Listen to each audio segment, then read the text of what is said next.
তারা ভয় করেছেন কোন দিনের? বলেন কোন দিনের?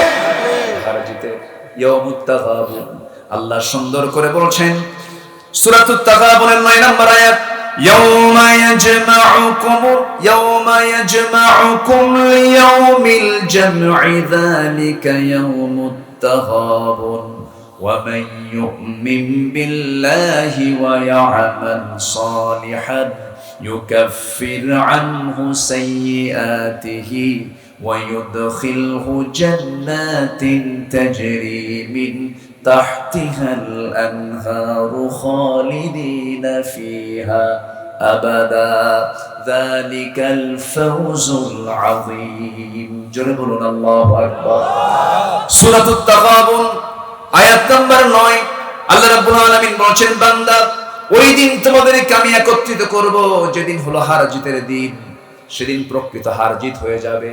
কোটি কোটি টাকার মালিক হয়েছো, আজকে তুমি বিজয়ী ভাবতেছো, তুমি মন্ত্রী হয়েছো, তুমি এমপি হয়েছো, তুমি চেয়ারম্যান হয়েছো, ভাবতেছো তুমি বিজয়ী হয়ে গেছো। না না, এই বিজয় তো আসল বিজয় নয়। কমিটির মেম্বার হয়েছো, কমিটির সভাপতি হয়েছো, আজকে দখল করতে করতে মসজিদ কমিটিও দখল। আস্তে কোন করো জনগণ, ঠিক কিনা? মসজিদ কমিটিও সভাপতিকে বিশিষ্ট সমাজের সুদখোর, সেক্রেটারিকে মদখোর, আর ক্যাশিয়ারকে জেনাকার। সম্প্রতি আমার কাতার সফর ছিল। কাতার বিশ্বের 1 নম্বর ধনীর তালিকায় যে রাষ্ট্র, সেটা হচ্ছে কাতার। কাতারে আমার প্রোগ্রাম ছিল, মাহফিল ছিল। ফেরার পথে আমি আসতে নিয়ে ভাবলাম, মেঘের উপর দিয়ে যখন বিমান চলছিল, বিশাল মেঘের স্তর, কাল্লা তুমি এটাকে কেমনে ধরে রাখছো?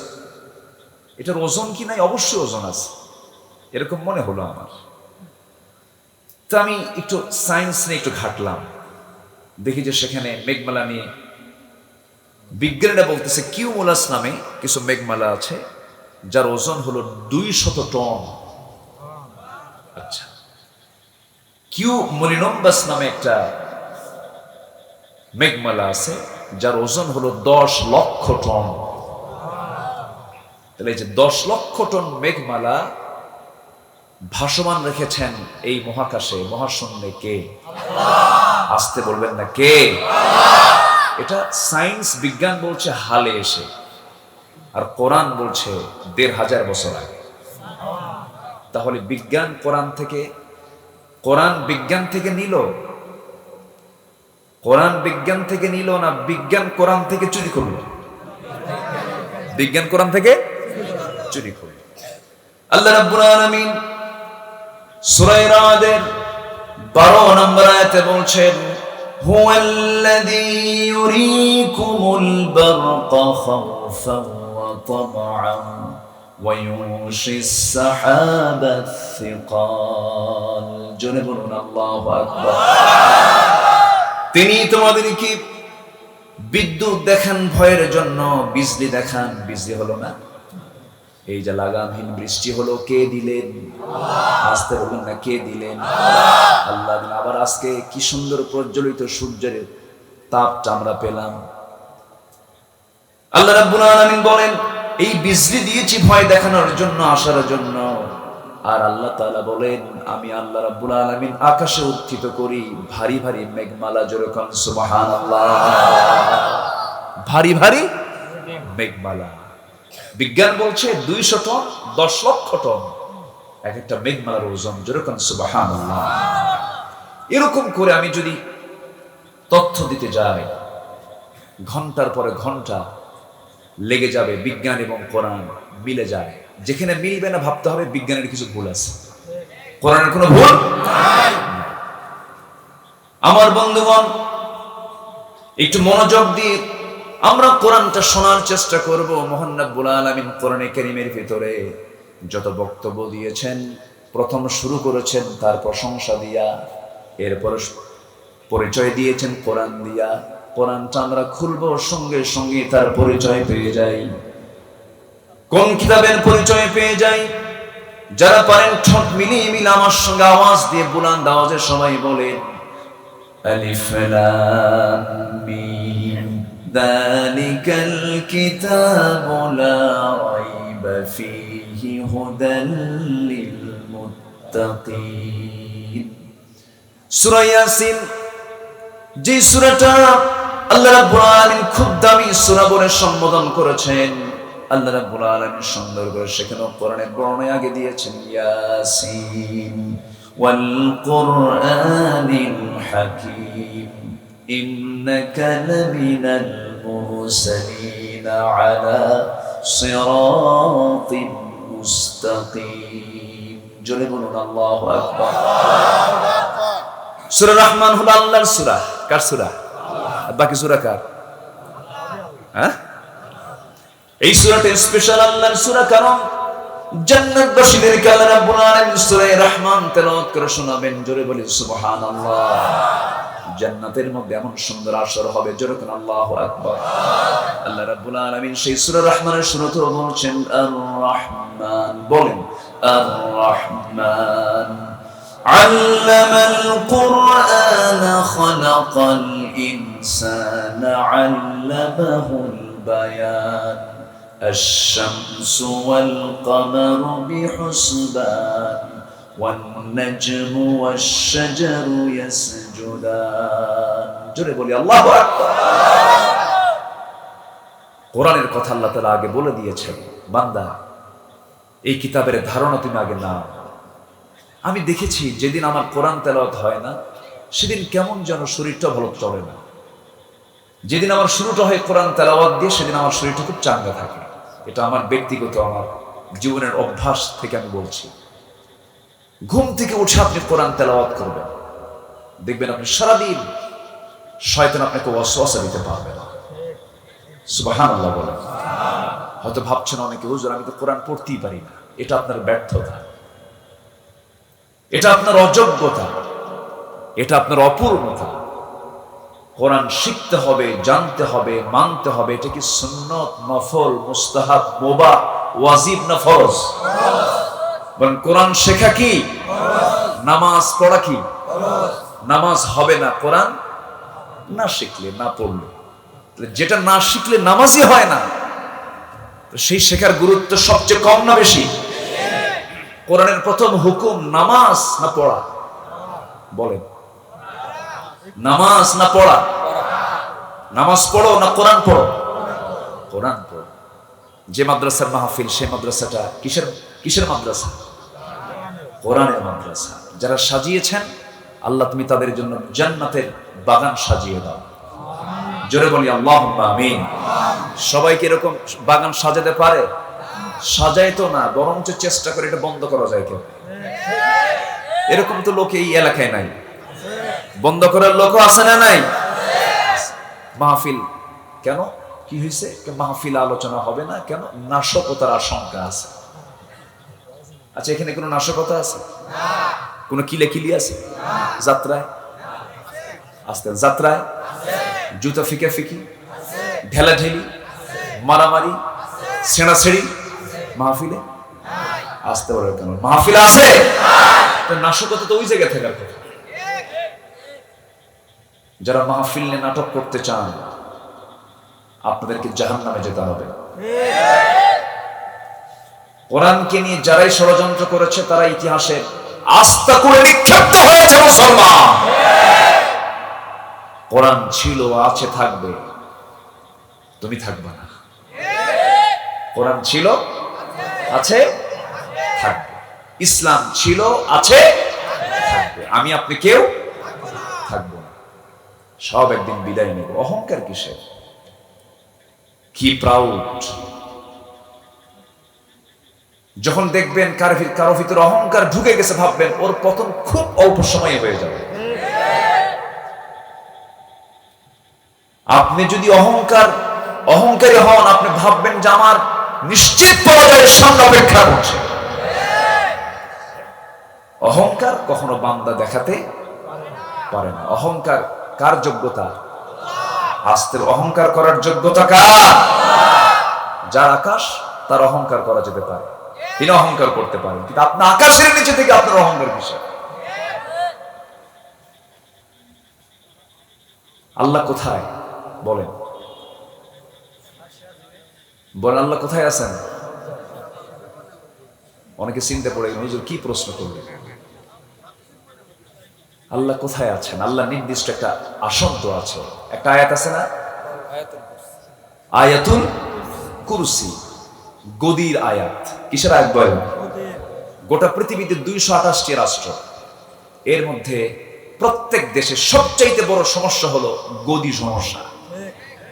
আমার দেশে তো এই সমস্যা নাই, আসতে কয় আমার দেশে সমস্যা আছে? আমেরিকায় নাই, ভারতে নাই, চীনে নাই, জাপানে নাই, কোরিয়ায় নাই, যেটা দেশ সেখানেই গদির সমস্যা আছে না নাই? আল্লাহ তাআলা গদির সমস্যার সমাধান দিয়েছেন আয়াতুল কুরসি দিয়া।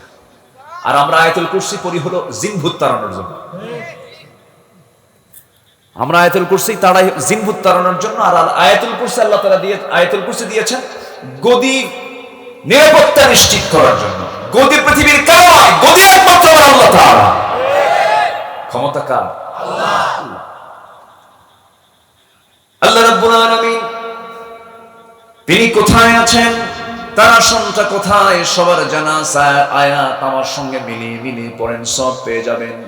ওয়াসিআ কুরসিয়ুহুস সামাওয়াতি ওয়াল আরদ ওয়ালা ইয়াউদুহু হিফযুহুমা ওয়া হুয়াল আলিয়্যুল আযীম। জোরে বলুন আল্লাহু আকবার। আমার আল্লাহ এত দূরে, কত দূরে আমার আল্লাহ।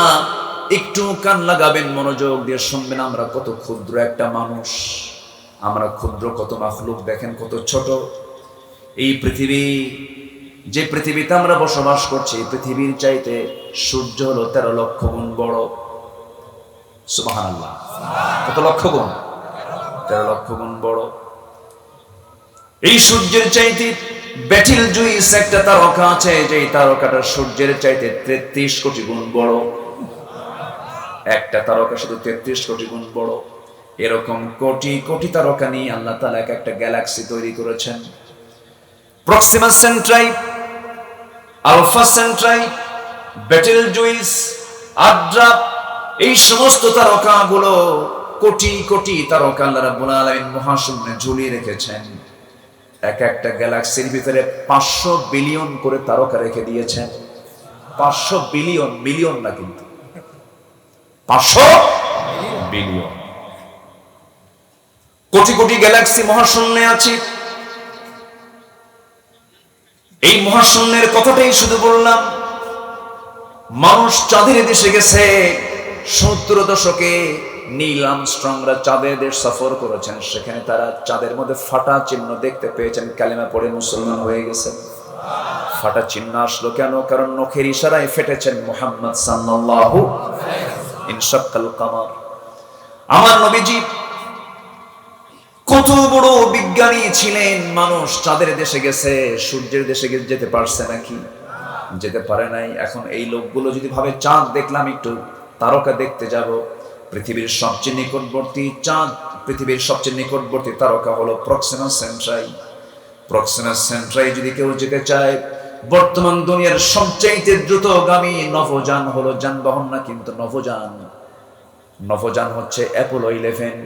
এই অ্যাপোলো 11-এ যদি কেউ চড়ে যেতে চায়, অ্যাপোলো 11-এর গতি হলো প্রতি সেকেন্ডে যায় 11 কিলোমিটার, প্রতি মিনিটে যায় 660 কিলোমিটার, প্রতি ঘন্টায় চলে হলো 39,000 কিলোমিটার। যদি কেউ 39,000 কিলোমিটার পার আওয়ার গতিবেগে যদি কেউ রওনা দিয়ে দেয় সে নভোযানে চড়ে, তাহলে তার এই প্রক্সিমা সেন্ট্রাই নামক প্রথম যে কাছাকাছি যে তারকাটা আছে, তার যেতে সময় লাগবে 1,15,000 বছর মাত্র। যাবেন কারা কারা? হাত তোলেন। সম্ভব? আচ্ছা, আমার আলোচনায় কি বিরক্ত হচ্ছেন না? আমার আলোচনার মধ্যে কিন্তু তারানের বান্দের কলা খাইছে ইন্দুরা, হাবিজাবি এগুলো আমি বলি না, আমার অভ্যাসটা নাই। আমার আলোচনার 24 বছর। 2002 সালে তামাই মাহফিল থেকে আমার এই এলাকায় আসা শুরু। 2002, এখন 2000 কত 23, 21 বছর আগে আমি এই বেলকুচি থানায়, বেলকুচি উপজেলায় আমার প্রথম আসা হয়েছে। বেলকুচির এমন কোন ইউনিয়ন নাই আমি যাই না। সমাজ পরিবর্তন করা যাবে না। সমাজ পরিবর্তনের জন্য কোরআনটাকে জায়গা মতো পাঠাতে হবে। আস্তে বলবেন না, জোরে বলুন ঠিক কিনা। কথা আছে, আস্তে আস্তে শুনতে হবে। কিন্তু একজন জুতা হাতে নিছে, চলে যাচ্ছে মনে হয়। ও একটু অসুস্থ মনে হয়। আচ্ছা ঠিক আছে, বসেন। বেলকুচির মানুষ ভদ্র। আমি রিয়ালি আপনাকে সন্তুষ্ট করার জন্য, আপনাকে খুশি করার জন্য বলছি না। খুশি করার জন্য বললে তো আল্লাহ আমাকে ধরে ফেলবে। অন্যান্য অঞ্চল থেকে একটু ভিন্ন, এটা স্বতন্ত্র কিছু গুণ আছে এলাকার মানুষের। বলি আলহামদুলিল্লাহ। বেশি না বলি আবার ফুলে উঠবেন, বেশি বেশি না। তাহলে সামান্য সবচেয়ে নিকটবর্তী একটা তারার দেশে যেতে সময় লাগতেছে 39,000 পার আওয়ার গতিবেগে নভোযানে চড়ে 1,15,000 বছর। আপনি বাঁচবেন কয়দিন? সম্ভব? এরপরে আছে হলো বিশাল মহাশূন্য, প্রথম আকাশ, দ্বিতীয় আকাশ, তৃতীয় আকাশ,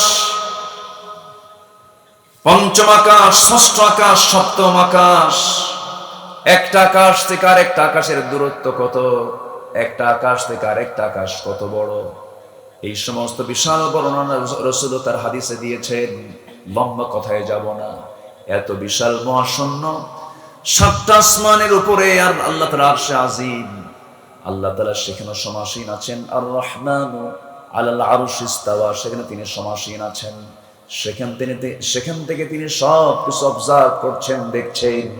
তবে আল্লাহ তাআলার ইলম সব জায়গায় আছে না নাই? আসতে বলবেন না, আছে না নাই?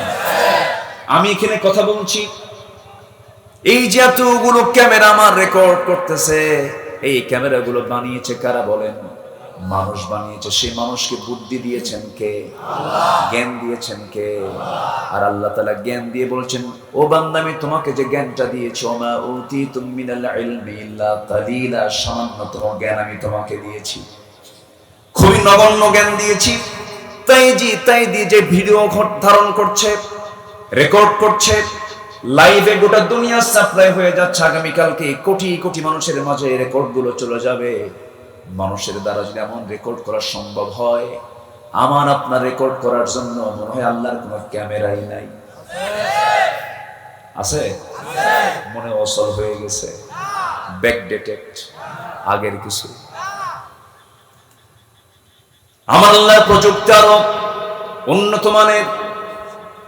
এমন কিছু নাই যা রেকর্ড হয় না। রেকর্ড করার জন্য সর্বক্ষণ আছেন কিরামান কাতিবিনা ইয়ালামুনা মা তাফআলুন।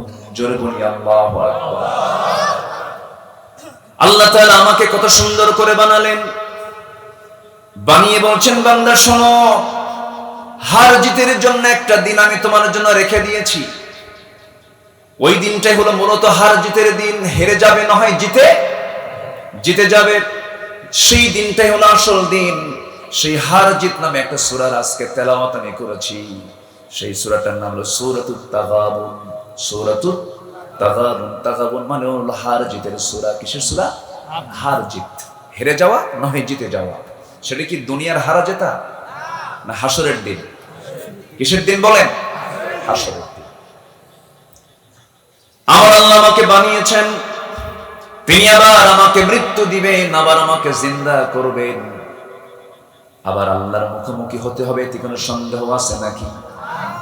আসতে বলবেন না, সন্দেহ আছে? অনেকে বলে মরে গেলে হাড্ডি ছিঁড়ে গেলে তেনা, মরে গেলে হাড্ডি ছিঁড়ে গেলে তেনা। নগদ যা পাও হাত পেতে নাও, বাকির খাতায় শূন্য থাক। দূরের বাদ্য কিলাপ শোনে, মাঝখানে যে বেজায় ফাঁক। নাস্তিকদের কথা সাইজ দেখছেন? মাঝখান দিয়া আসাদ নূর নামে এক জাহান্নামের নরকীট, বদমাইশ, আল্লাহ নিয়ে রাসূল নিয়ে খুব বাজে কথা বলল। এখনো আমার দেশে এরকম কুলাঙ্গার আছে না নাই বলেন? আচ্ছা, দুঃখ লাগে, কিছুই হয় না তাদের। নববধূর মতো সাজিয়ে দেশ থেকে তসলিমা নাসরিনকে বের করে দেওয়া হয়েছে। তার কিছু উত্তরসূরি এখনো আছে না নাই? ব্লগার নাম তাদের। তারা বিভিন্ন ব্লগে রাসূলকে নিয়ে, আল্লাহকে নিয়ে বিভিন্ন উক্তি তারা করে থাকে, বাজে উক্তি, ব্যঙ্গোক্তি তারা করে। সময় আসুক, সময় আসবে, রাসূল আমার কলিজার চাইতেও কম প্রিয় না বেশি প্রিয়? আসতে বলবেন, কম প্রিয় না বেশি প্রিয়? রাসূলের গালি শোনার পর, রাসূলের বিরুদ্ধে যারা গালি দেয়, এই গালি শোনার পর যে সমস্ত ইমানদারের ঘুম হয়, যাদের মধ্যে রক্ত গরম হয় না, টকবক করে না, ওই রক্ত হলো মুনাফিকের রক্ত, মুনাফিকের রক্ত, মুনাফিকের রক্ত।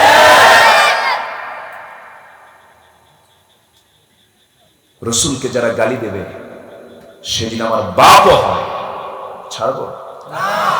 আসতে বলবেন না, ছাড়বো না, ছাড়বো। দিন আসবে, আসবে না? ফেরাউন কিন্তু 1 মিনিট আগেও জানে নাই এই দরিয়ার মধ্যে আমাকে সুবহান খেতে হবে। ও কিন্তু জানতো না এটা, বরঞ্চ ফেরাউন এটাই জানতো চতুর্দিকে আমার বাহিনী। মুসাকে আমি দরিয়ার মুখোমুখি করেছি, আজকে মুসাই পানিতে ডুববে। আল্লাহ বললেন, ঠিক আছে ডুববে অবশ্যই একজন, কিন্তু মুসা না, তুই ফেরাউন। কথা বোঝেন না? মুসাও জানতেন না, মুসা আলাইহিস সালাম তিনি জানতেন না যে আমার জন্য আল্লাহ তাআলা কিছুক্ষণ পর আন্ডারগ্রাউন্ড কি বলে সমুদ্র চিরে আমার জন্য একটা নয় 12টা রাস্তা তৈরি হবে, এটা তিনিও জানতেন না। ওয়াল্লাযীনা জাহাদু ফীনা লানাহদিয়ান্নাহুম সুবুলানা, যে আমার পথে আসতে চায় আমি তার জন্য একটা না একাধিক রাস্তা আমি তার জন্য খুলে দিই। শর্ত হলো পথে থাকতে হবে কার? কার পথে থাকতে হবে? আল্লাহর পথে থাকতে হবে। ইব্রাহিম আলাইহিস সালাম জানতেন না যে আগুন আমাকে পুড়বে না, উনি জানতেন না এটা, কারণ গায়েবের মালিক কে? আসতে বলবেন না, কে গায়েবের মালিক? আল্লাহ। আর আমার দেশে তো অনেক পীর কেবলাই গায়েব জানে। পীর কেবলার সামনে যা বসলে চুপ করে থাকে, যে বলে বাবা আমার কপালে কি বাচ্চা কাচ্চা আছে, অনেকক্ষণ চুপ থাকে, ভান ধরে থাকে, ভান, চুপচাপ মুরাকাবা মুশাহাদা, চুপচাপ থাকে। 10 মিনিট একভাবে থেকে হঠাৎ করে একটা আওয়াজ মারে, যা, মানে কি যেন পাইছে, বলে দিল। আল্লাহর নবীরা গায়েব জানেন না, আর আমার দেশের ভণ্ডরা গায়েব জানে। জুতা পেটা করা দরকার বেয়াদবদের। আমার রাসূল যদি গায়েব জানতেন, ইফকের ঘটনা আসতো না। আম্মা জান আয়েশার চরিত্র নিয়ে মুনাফিকরা নাটক করে নাই? রাসূল যদি গায়েব জানতেন, তাহলে এই নাটক করার কোনো সুযোগ ছিল? আমার বন্ধুগণ,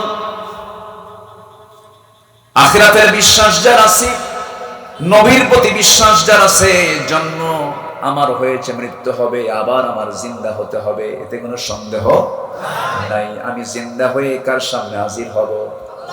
আল্লাহর সামনে হাজির হব। আল্লাহ বলছেন, বান্দা আমি তোকে কত সুন্দর করে বানিয়ে দিয়েছি, বান্দা আবার তোকে বানাবো।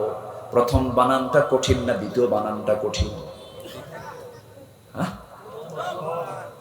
কোনটা বানান সহজ, কঠিন? প্রথমটা না দ্বিতীয়টা? প্রথম বানানোই তো কঠিন।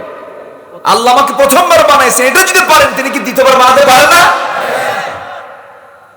কি সুন্দর করে বানিয়েছেন। আমাদের দেহে আছে ডিএনএ, যে ডিএনএ এর দৈর্ঘ্য হলো 2000 কোটি কিলোমিটার। 2000 কোটি কিলোমিটার প্রত্যেকের দেহে ডিএনএ আছে।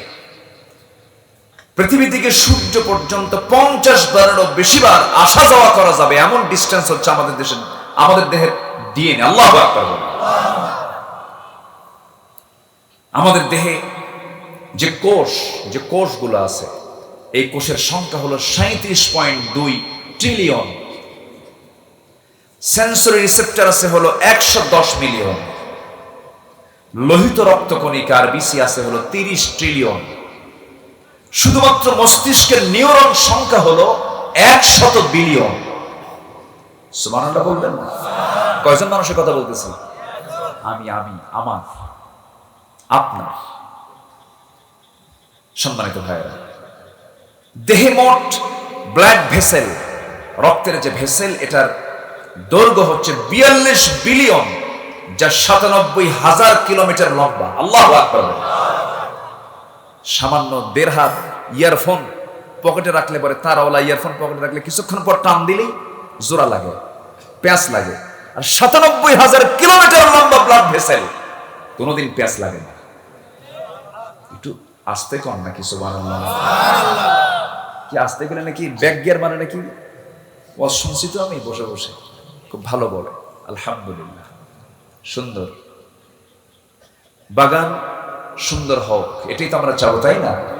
ওয়াজের বাগানে কিছু হুতুম পেশাও আসছে, তারানারে বান্দরে কলা খেয়ে সিন্দরে, এরকম কিছু আলোচক আছে না? নাই? মঞ্চ উঠে নাচানাচি করে। বসেন বসেন, বসে যান। কি কয় আজে বাজে, উল্লুক ভাল্লুকরা এই সমস্ত আজে বাজে কথাগুলো বলে। আল্লাহ তুমি সবার দিলের ভিতরে আল্লাহর কোরআনের নূর ঢুকিয়ে দাও। জোরে বলি আল্লাহুম্মা আমিন। এই জায়গায় বসে আছে, এই বসার ব্যাপারেও একদিন জবাব দিতে হবে না? কার কাছে? কার কাছে জবাব দিতে হবে? এই জায়গার হক আছে না নাই? আজকে আপনারা আয়াত বেশি শুনবেন না বাংলা বেশি শুনবেন? বলেন কোনটা বেশি শুনবেন? বলেন। আমি আজকে আয়াতই বলবো। জোরে বলি ইনশাআল্লাহ। ধৈর্য আছে তো সবার? এই দেশে সবচেয়ে বেশি আয়াত দিয়ে যিনি বেশি আলোচনা করেছেন, সেই লোকটার নাম কি বলেন তো? আল্লাহ। যার আলোচনায় কথার চাইতে আয়াত বেশি ছিল, আর আজকের ওয়াইজদের ভিতরে আয়াতের চাইতে সাফা বেশি। চাপা দরকার নাই, আমার আল্লাহ তাআলার আয়াতই যথেষ্ট। যেরকম সুবহানাল্লাহ। তাহলে কথার মধ্যে কি থাকতে হবে? বেশি আয়াত। তাহলে বরকত কমবে না বাড়বে? বাড়বে। সূরার নাম কি বলেন তো? হার জিত। যদি আরবি না পারেন বাংলা কোন কি বলেন? কি হার জিত? আরবি হলো তাগাবুন। বলেন কি? তাগাবুন। আসুন আমরা মূল আলোচনার দিকে চলে যাচ্ছি। আমি ঢুকেছি অনেক আগে। আমরা হারতে চাই না জিততে চাই? হারতে চাই না জিততে চাই? জিততে চাই। যদি আমি আপনি জিততে চাই, সেই জেতার দলেই থাকতে হবে। হাসরকে বিশ্বাস করতে হবে। হাসরের দিনটা এমন কঠিন হয়ে যাবে যেদিন কেউ কাউকে চিনবে না। রাসূল বলেন, ও আমার সাহাবীরা, কিয়ামতের দিন আল্লাহ আমাকেও যদি পাকড়াও করেন, আমিও নাজাত পাবো না, আমারও নাজাত হবে না। সাহাবীরা বললেন, ইয়া রাসূলুল্লাহ, তাহলে আমাদের কি হবে? রাসূল বললেন, ও সাহাবীরা, লা ইয়ানজু আহাদুম মিনকুম, কেউ তোমরা নাজাত পাবে না। হুজুর আপনিও নাকি? হ্যাঁ আমিও নাজাত পাবো না। তবে আইয়াতাগাম্মাদানি আল্লাহ, আল্লাহ তাআলা আমাকে রহমতের চাদর দিয়ে আমাকে বরকতে ধন্য করবেন। সেদিন কারো সুপারিশ গ্রহণ করা হবে না। আদম আলাইহিস সালামের কাছে সব চলে যাবে, তিনি বলবেন আমি কিচ্ছু করতে পারবো না। নূহের কাছে চলে যাও, তিনিও করতে পারবেন না। এরকম করে সমস্ত নবীরা সব ফিরায়া দিয়া শেষ নবীর কাছে পাঠায়া দেবে। আমার রাসূল সিজদায় পড়ে থাকবেন, সিজদা থেকে মাথা উঠাবেন। আল্লাহ বলবেন, হে রাসূল আমার, হাবিব আমার, আজকে আপনি যার সুপারিশ করবেন আমি তার সুপারিশটাই কবুল করে নেব। যেরকম সুবহানাল্লাহ। নবীর প্রতি মুহাব্বত দরকার আছে না নাই? আল্লাহকে মানলাম, রাসূলকে মানলাম না, তার ঈমান আসতে বলবেন না, তার ঈমান নাই। রাসূলকে হৃদয়ে লালন করতে হবে। রাসূলকে ছাড়া আল্লাহ পাওয়া যাবে না, আল্লাহ ছাড়া রাসূলকে পাওয়া যাবে না। দুজন কি লাগবে? আল্লাহ তাআলা রাসূলকে এত দাম দিয়ে দিয়েছেন, এত সম্মান, এত মর্যাদা আল্লাহ তাআলা তাকে দিয়ে দিয়েছেন। ঈমান আনার কথা যেখানেই বলা আছে সেখানে নবীর কথা বাদ পড়ছে না? আছে। আল্লাহ তাআলা সুন্দর করে বলছেন, ফাআমিনু বিল্লাহি ওয়া রাসূলিহি ওয়ান নূরিল الذي أنزلنا والله بما تعملون خبير جرب الله أكبر আল্লাহ তাআলা বলছেন ও ঈমানদারেরা তোমরা ঈমান আনো কার উপরে আসতে বলবেন না কার উপরে এরপরে বলছেন ও রাসূলিহি এখানে কি রাসূল বাদ পড়ছে না যেখানে আল্লাহ সেখানে রাসূল ঈমান আনো আল্লাহর উপরে নবীর উপরে আমানার রাসূল বিমা উনজিলা ইলাইহি মির রাব্বিহি ওয়াল মুমিনুন কুল্লুন আমানা বিল্লাহি ওয়া মালাইকাতিহি ওয়া কুতুবিহি ওয়া রুসুলিহি লা নুফাররিকু বাইনা আহাদিন মির রুসুলিহি وقالوا سمعنا وأطعنا غفرانك ربنا وإليك المصير جرب الله أكبر ঈমান আনতে গেলে নবীর প্রতি ঈমান আনার শর্ত আছে না নাই ঈমান আনতে হবে নবীর উপরে রাসূলকে পূর্ণাঙ্গ নেতা মানতে হবে আংশিক নেতা মানা যাবে না রাসূলকে নামাজে নেতা মানবা সমাজে নেতা মানবা না তুমি একটা ভণ্ড মুনাফিক তুমি একটা ভণ্ড দুষ্ট তুমি একটা প্রশ্ন করি আমি আপনাকে দয়া করে কেউ রাগ করবেন না আমি আপনাকে ভালোবেসে কথাগুলো বলতে চাচ্ছি দয়া করে কেউ রাগ করবেন না এখানে সবার মধ্যে নবীর মুহাব্বত আছে না নাই আসতে বলবেন না আছে না নাই কিন্তু একটা প্রশ্ন করব এখানে দাড়িওয়ালা লোক বেশি না দাড়ি ছাড়া লোক বেশি বলেন আমি তো আসামি বানায় দিচ্ছি আবার রাগটা করতেছেন তো আপনি থুইয়া চলে গেলাম এরকম ভাবতেছেন নাকি দাড়িওয়ালা লোক বেশি না দাড়ি ছাড়া লোক বেশি দাড়ি ছাড়া অথচ আজকের যুবকরা বিশ্বকাপ খেলা শুরু হয়ে যায় খেলোয়াড়দের মাথার চুল ফলো করে আছে আছে জার্সি ফলো করে 10 নাম্বার মেসিকে ফলোয়ার করে নেইমারকে ফলো করে যখন ছেলেকে বলা হয় বাবা তুমি চুল কাটছো এটা কার মডেল কে মেসি তুমি কি নেইমার তুমি কি কুত্তা আছে না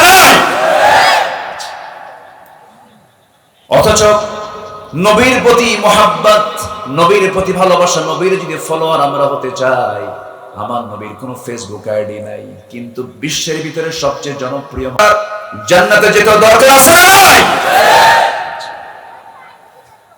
রাসূলকে এক জায়গায় মানবা রাসূলকে নামাজে মানবা রাসূলকে সমাজে মানবা না তোমার চরিত্রে মানবা না তুমি মুনাফিকের কাতারে চলে গেছো ঠিক কি না সূরাতুত তাকাবুনের আগের সূরার নাম হলো সূরাতুল মুনাফিকুন আমার তো মনে হয় মাঝে মাঝে আমার মন চায় আমি এক জায়গায় 10 দিন ধরে কথা বলি একই শ্রোতা থাকুক 10 দিন ধরে যেন কথা বলি প্রাণ খুলে যেন কথাগুলো শুনতে পারে একদিনই মাহফিল হতে দেয় না তো 10 দিন কষ্ট পাচ্ছেন আপনারা কোন জনসভা একটা স্বাধীন গণতান্ত্রিক দেশে কোন জনসভা অনুষ্ঠিত করার জন্য পারমিশন নিতে হবে এমন কোন সংবিধান আমার দেশের সংবিধানে এমন কোন আইনই নাই যারা সংবিধান পড়েছেন স্বাধীন দেশের গণতান্ত্রিক দেশের কোন জনগণ যদি একত্রিত হয়ে যদি জনসভা করে এর জন্য কোন প্রশাসনের কোন অনুমতি দরকার নেই এরকম কোন কর্তারা দেখাতে পারবে না নাই তো আকলমান ইশারা বাসাত সচেতন ব্যক্তির জন্য ইঙ্গিতটাই যথেষ্ট বুঝে নেন সবকিছু সম্মানিত ভাইরা রাসূলকে নিয়ে কত নাটক করেছে শেষে কি আবু জেহেল টিকতে পারছে আবু জেহেল টিকতে পারছে আবু জেহেলের বাড়ি এখন হয়ে গেছে আন্তর্জাতিক পায়খানা আন্তর্জাতিক পায়খানা গেছেন না ছাড়ছেন কি ওখানে কিছু কাম করছেন তো এটা মিস করা যাবে না এটা মিস করলে একদম চরম মিস মানে না আসলেও যায় বসে থাকতে হবে দেখেন কি ছিল না তার, কি ক্ষমতা ছিল তার, কি তার বাহাদুরি ছিল। রাসূলকে মক্কা থেকে বের করে দেওয়া হয়েছে, রাষ্ট্রদ্রোহী মামলা করা হয়েছে, নাগরিকত্ব বাতিল করা হয়েছে, রাসূলকে নিয়ে মিথ্যা নাটক সাজানো হয়েছে। শেষ পর্যন্ত সত্যের বিজয় হয়েছে কি হয় নাই? হয়েছে কি হয় নাই? বিজয় কার হাতে? কল্যাণ কার হাতে? সে আল্লাহ আজও আছেন না নাই? সে নবীর পরিচয় যদি দিতে আমার 40টা আয়াত বলা লাগে, শুনবেন? ধৈর্য সহকারে শুনতে রাজি আছেন তো? যদি নাও বুঝেন অর্থ, তাও সব পাবেন। একটু বলি, আমি নোট ছাড়া, পড়াশোনা ছাড়া আমি মঞ্চে উঠি না, এটা আমার তবিয়ত। কারণ পড়াশোনা ছাত্রকে বেশি করতে হয় না শিক্ষককে বেশি করতে হয়? ভালো করে বলেন। শিক্ষককে বেশি করতে হয়। শিক্ষকের পড়াশোনা যত বেশি হবে, সে ছাত্রকে তত দিতে পারবে। তবে আজকে আবার এগুলো লাগে না, এখন তো সব অনলাইন, এখন তো আর অফলাইন না, এখন সব অনলাইন। চুয়াডাঙ্গা মাহফিল ছিল, খাইতে বসছি, এক মুরব্বী এসে বলে, হুজুর আমার বড় মেয়ের জন্য দোয়া করেন, আমার বড় মেয়েকে বিয়ে দিচ্ছে ঠাকুরগা। বললাম, চুয়াডাঙ্গার মানুষ ঠাকুরগা গেলেন কেন? এই বিয়ের ঘটক কি? হুজুর মোবাইল ঘটক। মোবাইলে বিয়ে দিলেন আপনি? কেন আমি দেই নাই তো, পাত্রী নিয়েছি। তা আপনি মোবাইল কিনে দিলেন কেন? হুজুর দিতে চাইনি। অনলাইনে ক্লাস। কোন লাইনে ক্লাস? অনলাইনে ক্লাস। দিলাম মোবাইল কিনে, ভালো ভালো দেখা যায়। অনলাইনে ভালো দেখার জন্য তো ভালো সেট দরকার, ভালো সেট একখান কিনে দিলাম। সে যে আরেকটা অনলাইন খুঁজছে তা তো জানি না। আমার মেয়ে নাই, আমি কাউকে বলতে পারি না মেয়ে নাই, এটা তো বলা যায় না। 3 দিন পর আমার রিংটোন বেজে উঠলো,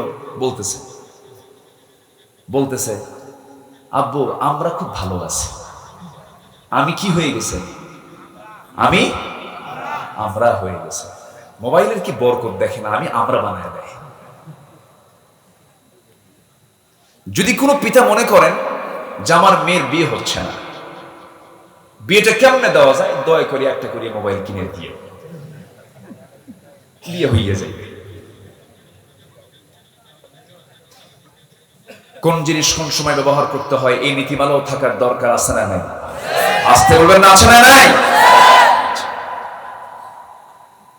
আমার বন্ধুগণ, একটু কান লাগাতে হবে, মনোযোগ দিতে হবে। আল্লাহর প্রতি আমার ঈমান আনবো। সূরাতুত তাগাবুনের প্রথম হুকুম যে আয়াত থেকে আমি তেলাওয়াত করেছি, 8 নম্বর আয়াত। আগে ঈমান আনো কার উপরে? নাম্বার 2 হলো মুহাম্মদ সাল্লাল্লাহু আলাইহি ওয়াসাল্লাম। সে রাসূল আমার কেমন ছিলেন, তার ব্যক্তিত্ব কেমন? তিনি মানুষ ছিলেন। কি ছিলেন? মানুষ না অন্য কিছু ছিলেন? তিনি কি বলেন, তিনি কি মানুষ ছিলেন না? তার বউ ছিল। তার বউ ছিল কি ছিল না? মেয়ে, শ্বশুর, শাশুড়ি, ভাই, আপন ভাই ছিল না, আপন বোন ছিল না, কিন্তু ভাই বোন ছিল কি ছিল না? ছিল। আত্মীয় স্বজন ছিল, তার বাবা মা ছিল। তাহলে তিনি কি মানুষ না অমানুষ? অন্য কোন জাত না মানুষ? মানুষ। তিনি কিন্তু মানুষ ছিলেন। তার হাতে চিমটি কাটলে ব্যথা পেতেন, আঘাত করলে রক্ত রঞ্জিত হতেন। আমার নবীজির দাঁত ভেঙে দিয়েছিল উহুদের ময়দানে। নবীজিকে কি মারটা না দিয়েছিল তারা, এমন মারটা দিয়েছিল উহুদের ময়দানের দিকে তাকালে আমার এখনো চোখে পানি চলে আসে। বহুবার গিয়েছি মদিনায় গেলে ছুটে যাই উহুদের প্রান্তরে, কারণ রাসূল বলতেন উহুদ পাহাড় আমাকে ভালোবাসে, আমি উহুদ পাহাড়কে ভালোবাসি। রাসূল উহুদ পাহাড়কে বারবার দেখতেন। মাঝে মাঝে তিনি তার চাচার কবরের পাশে দাঁড়াতেন।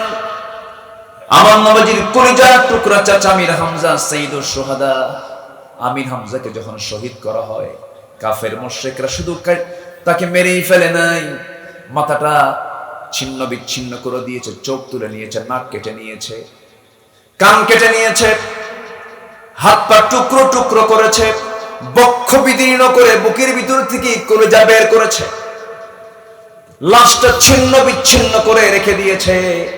আমার নবীজি বললেন, ও আমার সাহাবীরা, আজকে আমির হামজা চাচার কবরটার ভিতরে দেখো তো আমার আব্দুল্লাহ বিন জাহাসের লাশটা কোথায়।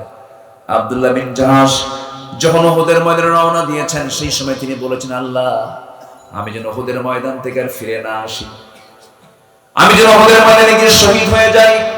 কাফেররা যেন আমার কান কেটে নেয়, আমার নাক কেটে নেয়, আমার চোখ তুলে নেয়, আমার পা কেটে নেয়, আমার চেহারা যেন বিকৃত করে দেয়।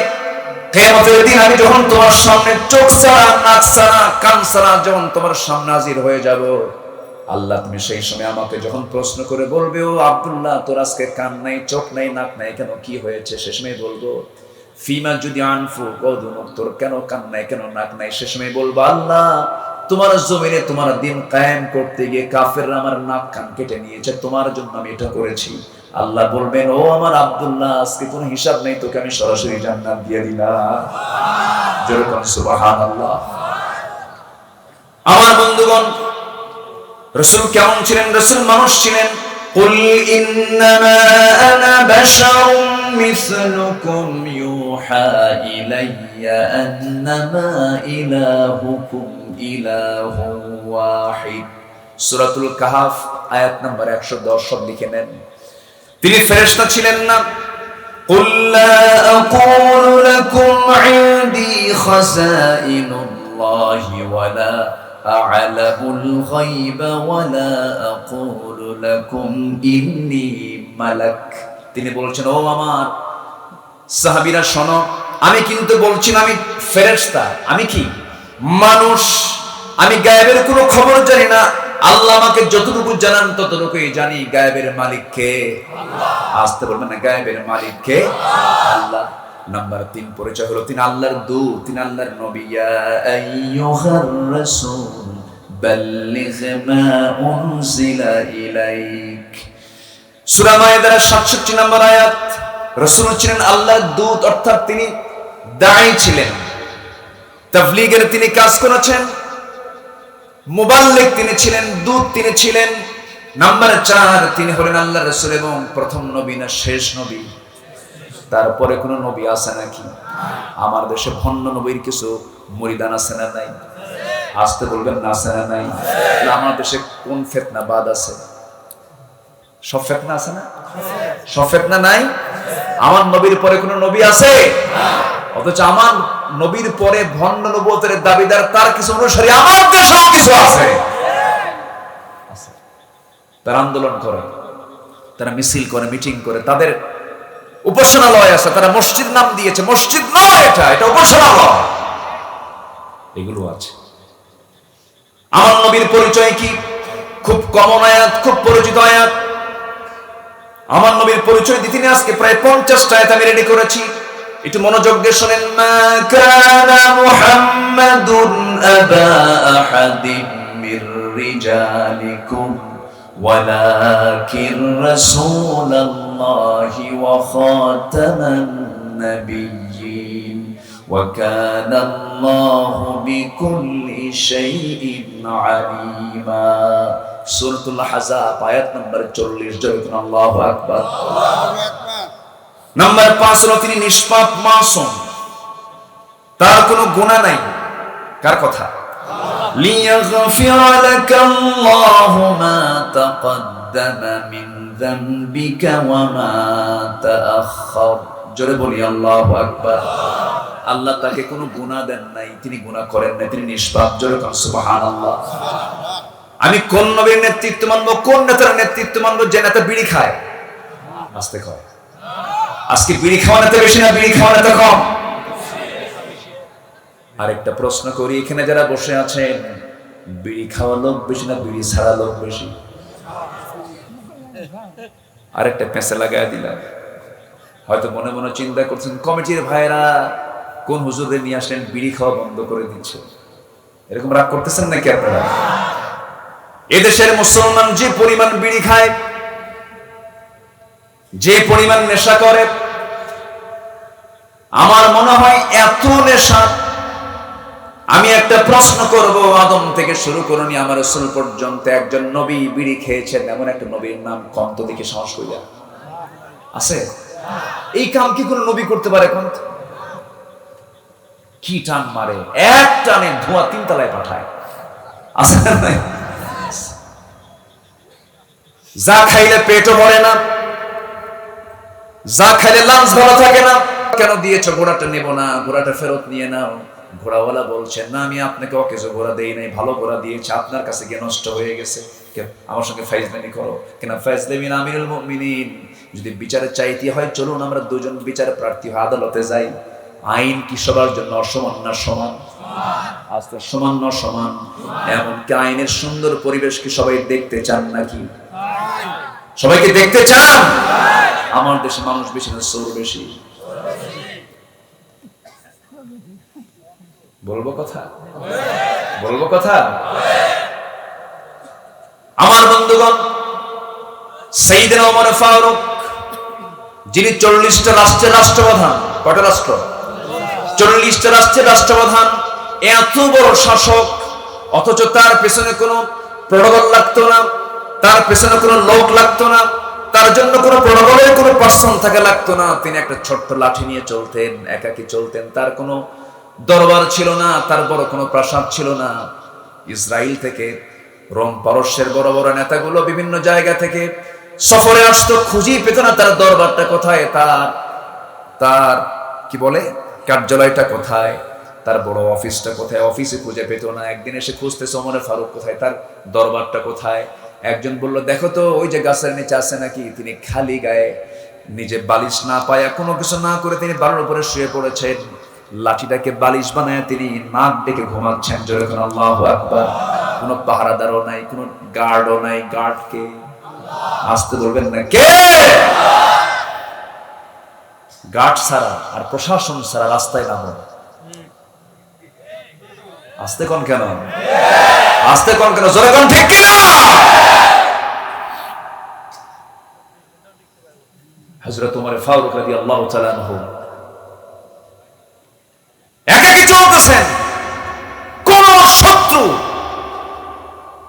সামনে গেলেও শত্রু বন্ধ হয়ে যেত। আল্লাহু আকবার। চরিত্র কি পরশ পাথর। আল্লাহ।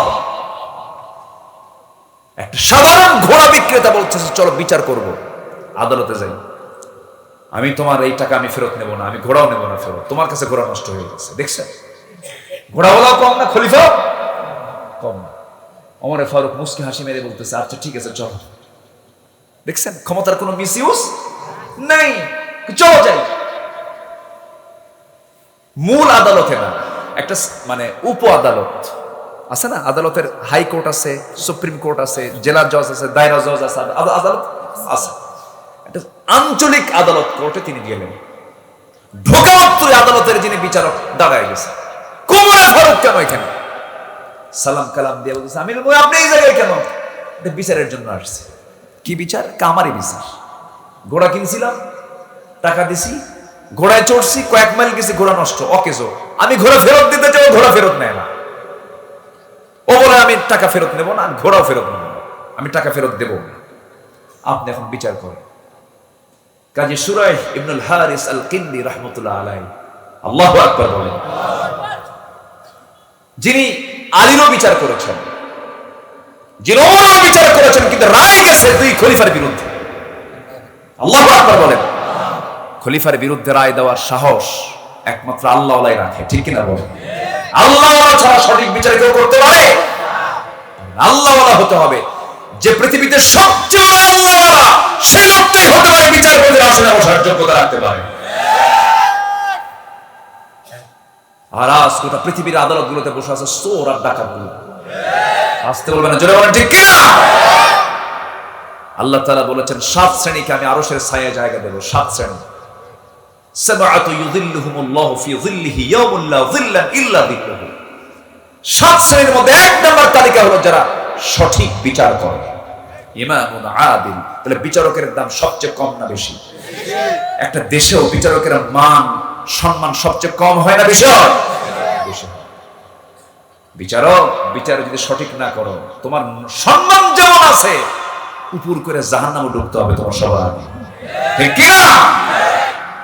কলমের খোঁচা দিয়া নিরপরাধ মানুষকে যদি একটা উল্টা রায় দাও, তোমারও জান্নাত উল্টায় জাহান্নাম যাইতে হবে। সেই দিন আছে না নাই? ওই দিনের নাম কি বলেন? কিসের দিন? হার জিত। আরবি কি? তাগাবুন। আমি কিন্তু লাইনই আছি, লাইন ছাড়ি নাই। মনোযোগ দিচ্ছেন তো সবাই? মাহফিলে কি মায়ের বোনেরা আছে? মায়েরা আছে তো? বলি আলহামদুলিল্লাহ। ওমরে ফারুক রাদিয়াল্লাহু আনহু একদিন আপেল আসছে, কিছু কিছু আপেল, রাষ্ট্রের কিছু সম্পদ আসে না, খাবার আসে না, আপেল। এই আপেলটা, এই একটা ফল, খলিফার ছেলে, ছোট্ট ছেলে চেনেই না এটা কি ফল। একজন রাজার ছেলে, রাষ্ট্রনায়কের ছেলে জানে না এটা ফলটা কি, নতুন দেখছে, কোনোদিন খাই না। আল্লাহু আকবার বলবেন না? এই ফলটা দেখে ফলটা নিয়ে মুখে দিছে। ওমরে ফারুক করছেন কি, মুখের মধ্যে নখ ঢুকে টান মেরে বের করে আবার রেখে দিছে।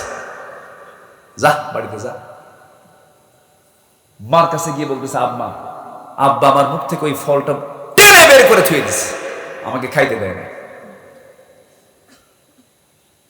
ঢুকছে বাড়ির মধ্যে, বইয়ের মেজাজ আছে না নাই? আসতে কয় আছে না নাই? সাইয়েদনা ওমর ফারুকের মতো মানুষ সামনে দাঁড়ানো, বউটা একটু অভিমান করে বলছে, ছোট্ট বাচ্চা একটা ফল মুখে দিল, সে কান্নায় ভেঙে পড়ে আমার কাছে অভিযোগ দিচ্ছে, আপনি কেন ওই খাবারটা মুখে দিলেন না, মুখ থেকে বের করলেন, আপনি তো পাষাণ, এমন আচরণটা কেন করলেন? ও তো মাসুম বাচ্চা। সাইয়েদনা ওমর ফারুক বলছেন, শোনো আমার স্ত্রী, আল্লাহর কসম করে বলি, সন্তানের প্রতি দরদের কোনো কমতি আমার না, আমি তাকে মহব্বত স্নেহ কোনো অংশে কম করি না, কিন্তু যে খাবারটা মুখে দিয়েছে এটা তো আমার ব্যক্তিগত কোনো মাল নয়, এটা হলো রাষ্ট্রের মাল। কে রাষ্ট্রের মাল ঠিক আছে, কিন্তু আপনি তো ভাগে পাবেন, আপনি তো অংশে পাবেন, আপনি কেন তার হাত থেকে, তার মুখ থেকে কেড়ে নিচ্ছেন? যে অংশ আপনি পাবেন সেখান থেকে একটা আপেল নয় কম নিতেন, একটা অংশ কম নিলেই তো হয়ে যেত, মিল হয়ে যেত। ওমরে ফারুক বলছেন, শোনো, ওই আপেলটা, যে আপেলটা সে মুখে নিয়েছে সেটাই যে আমার অংশে আসবে তার গ্যারান্টি কি তুমি দিতে পারবা নাকি? সুবহানাল্লাহ বলবেন না? মধু এসেছে, রাষ্ট্রের কিছু মধু, সেই মধুটা তিনি কি করলেন? তার ভাগের দায়িত্ব চলে আসছে, এক বোতল মধু নিয়ে এসে স্ত্রীর কাছে বলছেন, স্ত্রী মধুটা ভাগ করো, আমার প্রতিবেশী সবাইকে সমান ভাগে ভাগ করে দিবা। কিছুক্ষণ পরে বলে, আমার বউ, তোমাকে দায়িত্ব দেবো না, দাও মধুটা আমার কাছে দাও, আমি ভাগ করব। বউ কি মাইন্ড করতে পারে না? মাইন্ড করতে পারে না? পারে। আমার আপনি বিশ্বাস করেন না কেন আমিও ভাগ করব না? চিন্তায় পড়ে গেছেন, ভাগ করার দায়িত্ব দিলেন একজন প্রতিবেশীকে, বললেন, তুমি এই যে বোতল মধুটা ভাগ করে আমাদেরকে, যে অংশটুকু সমান ভাগ করে আমাদেরকে দিয়ে যাবা। বউ কথা বলে না, বউটাকে আস্তে করে সামনে দাঁড় করায়া বসে নিয়ে বলতেছে, আমার স্ত্রী, আমি তোমাকে দারুণ ভালোবাসি, মহব্বত করে, আমি তোমার সম্মান, আমি তোমাকে সম্মান করি, তুমি আমার বাচ্চা কাচ্চা লালন পালন করো, তুমি আমার বাড়ির অফিস চালাও, আমি রাষ্ট্রের অফিস চালাই, তোমার দাম আছে, তোমার সম্মান আছে, আমি তোমাকে কখনো সন্দেহ করে তোমার কাছ থেকে মধুর বোতলটা নেই নাই, তুমি সঠিক বিচার করতে পারবে, কিন্তু আমাকে একটা প্রশ্নের জবাব দাও, কি? মধুটা হলো লিকুইড জিনিস, মধু যখন ভাগ করতে যাবে, তুমি সমান ভাগে ভাগ করতে নিলেও কিছু অংশ মধু তোমার হাতে লেগে যাবে, এই হাতে লেগে যাওয়া মধু তুমি ভাগ করবা কেমনে? এতটুকু মধু আমাদের কাছে বেশি চলে আসুক, এটা আমি চাই নাই, মনে করে দায়িত্ব অন্যজনকে দিয়ে দিয়েছি। আমার বন্ধুগণ, নবীর চরিত্র, এটা কার চরিত্র? নবী থেকে শিক্ষা নিয়েছেন তারা। আমার ভাইয়েরা, আবিসিনিয়ার গভর্নর বিশেষ একটা খাবার নিয়ে চলে আসছে মদিনায়, খলিফা ওমরকে খাওয়াবো। খলিফা ওমরের সামনে যখন বিশেষ খাবার, দামি খাবার যখন চলে আসছে, তিনি বলছেন, তোমরা আমাকে এই খাবারটা খাওয়াচ্ছ কেন? বিশেষ খাবার, খুব দামি খাবার। তিনি বলছেন, আমার দেশের প্রত্যেকটা জনগণকে এই খাবার খেতে পারবে না কি না পারবে না? আমার জনগণ যদি খেতে না পেরে, আমি ওমর কখনো এই খাবার মুখে নেব না। আল্লাহু আকবার। আমার বন্ধুগণ, তারা ভয় করেছেন কোন দিনের? বলেন কোন দিনে? ইয়াউমুত তাগাবুন। আল্লাহ সুন্দর করে বলছেন সূরাতুত তাগাবুনের 9 নম্বর আয়াত, يوم يجمعكم ليوم الجمع ذلك يوم التغابن ومن يؤمن بالله ويعمل صالحا يكفر عنه سيئاته ويدخله جنات تجري من تحتها الأنهار خالدين فيها أبدا ذلك الفوز العظيم جربنا الله أكبر سورة التغابن আয়াত নাম্বার 9 আল্লাহ রাব্বুল আলামিন বলেন বান্দা ওই দিন তোমাদেরকে আমি একত্রিত করব যেদিন হলো হার জিতের দিন সেদিন প্রকৃত হার জিত হয়ে যাবে কোটি কোটি টাকার মালিক হয়েছো আজকে তুমি বিজয়ী ভাবতেছো তুমি মন্ত্রী হয়েছো তুমি এমপি হয়েছো তুমি চেয়ারম্যান হয়েছো ভাবতেছো তুমি বিজয়ী হয়ে গেছো না না এই বিজয় তো আসলে বিজয় নয় কমিটির মেম্বার হয়েছো কমিটির সভাপতি হয়েছো আজকে দখল করতে করতে মসজিদ কমিটিও দখল আস্তে কোন করো জনগণ ঠিক কি না মসজিদ কমিটিও সভাপতিকে বিশিষ্ট সমাজের সুদখোর সেক্রেটারিকে মদখোর আর ক্যাশিয়ারকে জেনাকার আমি কি ভুল বলতেছি রাগ করতেছেন নাকি যদি কেউ ওঠেন ভাববো ওটা কমিটির কোনো মেম্বার কেউ উঠেন না বসেন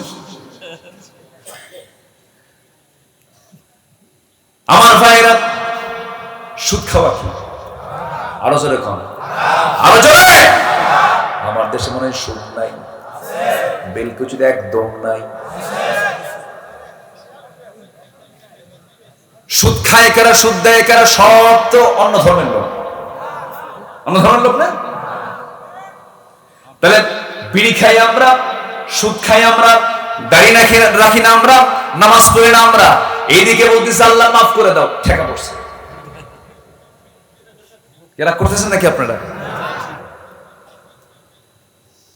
দয়া করে সবার কাছে করজোরে মিনতি জানাই আমরা একসঙ্গে জান্নাত থাকতে চাই জোরে বলি ইনশাআল্লাহ সবাইকে জান্নাত পেতে রাজি আছেন আল্লাহ তাআলা বলেছেন 7 শ্রেণীকে আমি আরশের জায়গায় আরশের ছায়ায় স্থান করে দেব এক নাম্বার হলো ইমামুন আদিলুন নাম্বার 2 হলো রাজুলুন নাশায়া ফি ইবাদাতিল্লাহ ওই বান্দাকে আল্লাহ দিবেন জান্নাতের সেই আরশের ছায়াতলে জায়গা করে দিবেন যার যৌবনকালটা যার জীবনকালটা ইবাদতে কাটায়া দিয়েছে জোরে কোন সুবহানাল্লাহ আযান শুনলেই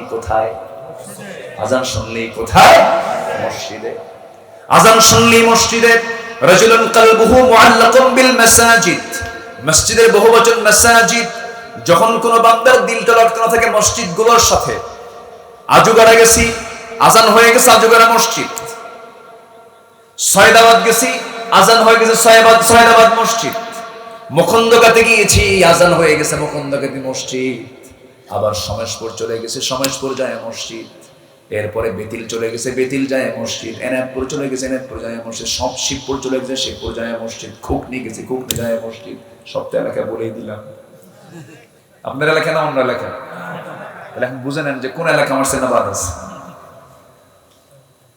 আজান হয়ে গেল যেখানেই মসজিদ সেখানে আপনার দিলটা লটকান আল্লাহ বলছেন ওই বান্দা তোকে আমি কখনোই জাহান্নাম দেব না যা যেরকম সুবহানাল্লাহ আর ওই যুবককে আমি আরশের ছায়ায় জায়গা করে দেব সুন্দরী রূপবতী অত্যন্ত সুন্দর চেহারা আকর্ষণীয় চেহারা নিয়ে সেই যুবক তোমাকে প্রেমের প্রস্তাব দিচ্ছে সেই সময় তুমি যদি একটাবার বলে ফেলো না আমি তাকাবো না ইন্নী আখাফুল্লাহ আমি আল্লাহকে ভয় করি আল্লাহ বলেন বান্দার আমি তোকে স্পেশাল আরশের ছায়ার নিচে আমি তোকে জায়গা করে চেয়ার দিয়ে দিব যা যেরকম সুবহানাল্লাহ যুবকরা নোংরামি সমাজে আছে না নাই আসতে বলবেন না আছে না নাই বেহায়া কিছু মহিলা আছে না নাই আবার বেহায়া কিছু যুবক আছে না নাই আমার মারও বিরক্ত হয়ে যায় আমার মাদেরকে উত্তক্ত করে বিরক্ত করে আছে না নাই কিছু কিছু যুবক আছে হাই স্কুল গার্লস স্কুলের সামনে যায়া কিছু যুবক আছে এতিমের মতো বসে থেকে মনে হয় বাপও নাই মাও নাই আছে না যখন মেয়েটা বের হয় মেয়েটা কিছু বলে না মেয়েরা তো একটি হয় একটু লাজুক হয় না ওরা তো সহজে কথা বলে না আমার দেশের মায়েরা খুব ভালো আছে আবার কিছু দুষ্ট আছে আসতে আছে না আমার আমার মেয়েদেরকে আমার খারাপ বলতে পারি বলে? মেয়ে তো আমাদেরই, খারাপ বললে তো আমাদেরই খারাপ হয়ে যাবে। মেয়েটা স্কুল গেট থেকে বের হয়ে যায়, ছেলে পিছনে পিছনে চলে যায়। অনেক দূর যাওয়ার পর পিছন থেকে বলে, শোনো, একটাবার তো তাকালা না, দেখো আমার চোখটা কোথায় গেছে, 3 দিন ঘুমাই না। একটাবার শুধু বলো ভালোবাসি, আছে না? কোনো লাভ নাই। এই ভালোবাসা হেরে যাবে, এই ভালোবাসা সব শুকে যাবে, সব জোয়ার সব ভাটা হয়ে যাবে, কোনো জোয়ার থাকবে না একদিন। যুবক, তুমি আজকে বিয়ে করেছো, 2 বছর বয়স হয়ে গেছে বিয়ের, বাচ্চা একটা হয়ে গেছে, 3 বছরের মাথায় তুমি কোনাবাড়ি থেকে জিদুরি হয়ে বেলকুচি পার হয়ে সিরাজগঞ্জের দিকে যাচ্ছ মোটর সাইকেল, হঠাৎ করে রোড অ্যাক্সিডেন্ট করে তুমি লাশ হয়ে পড়ে থাকলা। তোমার পাশে কেউ নাই, তোমার লাশটা নিয়ে শুধু বাড়িতে পৌঁছায় দেবে। বউটা কাঁদবে, সুন্দরী বউ তোমার, ছোট্ট ফুটফুটে বাচ্চা সে এতিম হয়ে যাবে। তোমার বউটাকে তার আব্বা আম্মা শ্বশুর শাশুড়ি তোমার সব নিয়ে চলে যাবে। বাবার বাড়িতে মেয়েটা চলে গেল, সন্তানটি এতিম হয়ে গেল। 3 মাস কাঁদবে, 4 মাস কাঁদবে, 6 মাস পরে কান্না বন্ধ হয়ে যাবে। বাস্তব জীবনে চলে যাবে তোমার বউ, যে বউটার জন্য তুমি কত কষ্ট করেছো, কত ভালোবাসা, কত প্রেম, কত প্রীতি, কত সম্পর্ক, কত গভীর সম্পর্ক। আমি তোমাকে ছাড়া বাঁচবই না, কত কি তুমি বলেছো, সব আবেগ শেষ হয়ে গেছে। 6 মাসের মাথায় বাপ মা চিন্তা করে বলল, মা, বিয়ে তো হয়েছিল, কিন্তু আরেকটা বিয়ে তোমার হওয়া দরকার। কেন? এইভাবে তো তোমার রেখে যাওয়া যাবে না, তোমার যৌবন আছে, বয়স আছে মা, এইভাবে জীবন চলে না, বিয়ে দিয়ে দিবে, নতুন স্বামীর ঘরে চলে যাবে, নতুন সংসার করবে। বিয়ের পরের দিন সকালবেলা তোমার সেই পছন্দের বউটাই তোমার তার আব্বা আম্মাকে ফোন দিয়ে বলবে, আব্বা, তোমরা যে সিদ্ধান্ত নিয়েছো সঠিক সিদ্ধান্ত নিয়েছো, কারণ আগের স্বামীর চাইতে এই স্বামী আরো ভালো। এটাই দুনিয়া। আপনার জায়গায় আরেকজন বসে যাবে, আপনি কোটি টাকার মালিক, আপনার কি বলেন, আপনার সম্পদের জায়গায় আরেকজন বসে যাবে, ছেলে চলে আসবে। চট্টগ্রামের একটা সংবাদ দেখতে পেলাম, সম্পদের লোভে ছেলে বাবার লাশটাকে 10 টুকরা করে 10 জায়গায় রাখছে। এই তো দুনিয়া, এই তো বাস্তবতা। কি চলছে আজ, কি হচ্ছে আজ? দিন শেষে কেউ আমার আপন না, আমার আপন কে? আমরা আল্লাহকে নিয়ে থাকতে চাই, কারণ হার জিত আছে না নাই? আসতে বলবেন না, হার জিত আছে না নাই? জান্নাত পেতে চাই না জাহান্নাম পেতে চাই? জান্নাত হলো বাপের ভিটা, জান্নাত কার ভিটা? আর জাহান্নাম হলো শয়তানের ভিটা। জাহান্নামে থাকবে হলো শয়তান, আর জান্নাত হলো বাপের ভিটা। কেন? আমরা জান্নাতেই ছিলাম। আদম আলাইহিস সালাতু ওয়াস সালাম, হাওয়া আলাইহিস সালাতু ওয়াস সালাম, আমাদের বাপ মা দুজন জান্নাতের মধ্যেই ছিলেন। জান্নাত থেকে আল্লাহ তাআলা পাঠায় দিয়েছেন, আবার জান্নাতে তুলে নেবেন। জোরে করে সুবহানাল্লাহ। আমরা আবার বাপের ভিটায় ফিরবো না, জাহান্নামে যাব। কোথায় ফিরবো বলেন? যারা বাপের ভিটা বেঁচে খায় তারা কি সন্তান? এখন কোন আপনারা কোন কি শেষ পর্যন্ত বাপের ভিটা বেঁচে খাইবে? আছে না নাই? বাপের ভিটায় ফিরে যেতে হবে। বাপের ভিটা হারানো যাবে না, বাপের ভিটার রাস্তা কখনো ভোলা যাবে না। বাবার ভিটার দিকে যেতে হবে, জান্নাতের দিকে চলে যেতে হবে। কিন্তু শর্ত হলো, ইয়া আইয়াতুহান নাফসুল মুতমাইন্নাতু রজিই ইলা রাব্বিকি রাদিয়াতান মারদিয়াহ ফাদখুলি ফি ইবাদি ওয়াদখুলি জান্নাতি। আমার বান্দা হয়ে যাও, আমার জান্নাতে ঢোকো। জোরে করুন সুবহানাল্লাহ। বান্দা হব কার? আসতে বলবেন না, কার? মানুষের সম্পত্তি দখল করা যাবে, জমির আইল ঠেলা যাবে। এলাকায় কোনো আইল ঠেলা ঠেলি নাই। মুরব্বী আছে আইল ঠেলা ঠেলি? মুরব্বীর বয়স অনেক হয়ে গেছে, কিন্তু প্রত্যেকটা কথা তিনি একদম মানে চুম্বকের মতো শুনতেছেন। আলহামদুলিল্লাহ। এত বয়সের মুরব্বী যদি বসে থাকেন, পেশাব নাই, পায়খানা নাই, ঘুম নাই, কিচ্ছু নাই, আপনি কি করেন? 108 বছর বয়স। আল্লাহু আকবার বলেন। আমি কিন্তু সবার চেহারা দেখতেছি, কে? আমি কিন্তু সব চোখে পড়তেছে। কিন্তু আল্লাহ তুমি তার হায়াত কারো লম্বা করে দাও। জোরে বলি আমিন। আমার মতি বড়ি তো শুকনা শাকনা মানুষ, চিকন চাকন মানুষের কি বডি ভালো না? ভালো। আমার তো কয়েক কেজি ওজন। এই 24 বছর আগে যা দেখছেন এখনো সেই আছে। ওজন বাড়ে কি, ওজন হয় কেমন আমি টেরি পাই নাই। আল্লাহ যেন সবাইকে সুস্থ রাখেন, আমাকে সুস্থ রাখেন। আমার সাইফুদ্দিন ইয়ান তো আল্লাহ তাকে আরো বেশি সুস্থ রাখেন। জোরে বলি আমিন। তার যে একটা হুঙ্কার, মনে হলো কি মাইক কি থাকবে না থাকবে। খুব ভালো, বলি আলহামদুলিল্লাহ, আল্লাহ কবুল করুন। আমাকে বলতেছে হুজুর আপনার তো কোনো ভাবভুব নাই, আমাকে বলতেছে আপনার তো কোনো মোশান নাই, বড় বড় বক্তাদের যে মোশান কাছে যাওয়াই যায় না, আপনি দেখি আমার দিকে আগায় আসা না। বললাম বাইরে ভাবভুব দেখায় লাভ কি, মরে তো যাওয়া লাগবে, লাভ আছে কিছু বলো? কোনো লাভ আছে? কোনো লাভ, সব ভাব সোজা হয়ে যাবে মরার মধ্য দিয়ে। ব্যাঙ বনে জঙ্গলে থাকে, সাপও জঙ্গলে থাকে, সাপও কীট পতঙ্গ খায়, ব্যাঙও কীট পতঙ্গ খায়। হঠাৎ করে একদিন সাপ ব্যাঙের দিকে নজর দিচ্ছে, নজর দেয় না? ব্যাঙের দিকে নজর দিয়ে বলতেছে তোকে খাবো। ব্যাঙ বলতেছে মামা তুমিও থাকো আমিও থাকি, আমারে খাইও না, তুমিও কীট পতঙ্গ খাও আমিও কীট পতঙ্গ খাই, মামা তুমি আমার ধরো না। খপ করে ধরছে, বেটা বেশি কথা কস না, ধরছে। যখন ব্যাঙ যখন সাপের মুখে যায় তখন গ্যাঙর গ্যাঙর আওয়াজ বের হয়, আছে না? এই আওয়াজ যখন সলিমুদ্দিন কানা যায় তখন হাতে কি আসে? লাঠি আসে। সে লাঠিটা মারার জন্য প্রস্তুত হয় ব্যাঙকে না সাপকে? জালেম রে না মাজলুম রে? মানে মাজলুম না জালেম রে? জালেম। ওই যে অহংকার দেখাইছে, ভাবভুব দেখাইছে, লাঠি আনতেছে সলিমুদ্দিন মিয়া, চেষ্টা করছে হাজারবার, ব্যাঙ সে সাপের পেটে যাবে না, বারবার চেষ্টা করছে আর গ্যাঙর গ্যাঙর দিচ্ছে আর বলতেছে আদম সন্তান আসো, আদম সন্তান আসো। চলে আসছে সলিমুদ্দিন পিছন দিক দিয়ে আস্তে আস্তে করে, সাপ তো ব্যস্ত খেতে, লাঠি একখান নিয়া একেবারে জায়গা মতো ঘাড় বরাবর মেরে দিয়েছে। এক বাড়ির চোটে মুখ থেকে ব্যাঙ এক লাফ মেরে সামনে যা পড়ে বলতেছে মামা ঠিক তো হইলেই বাবা, মরার ভয়।